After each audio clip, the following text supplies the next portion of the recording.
News India 27 नव्या पिढीचं नवं माध्यम।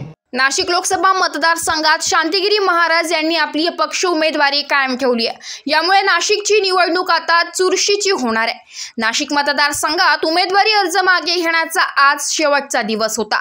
यामुळे अडचणीच्या ठरणाऱ्या उमेदवारांची मागावर व्हावी यासाठी जोरदार प्रयत्न झाले।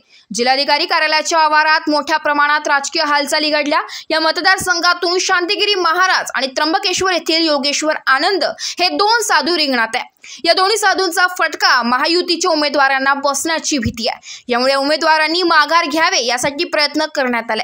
पालकमंत्री दादाजी भुसे आणि भाजपचे ग्रामविकास मंत्री गिरीशजी महाजन यांनी शांतिगिरी महाराज यांच्याशी चर्चा करून हिंदुत्ववादी मतांचे विभाजन टाळावे अशी विनंती केली आहे। भारतीय जनता पक्षाच्या विविध नेत्यांनीही तसे प्रयत्न केले, मात्र या प्रयत्नांना यश आले नाही।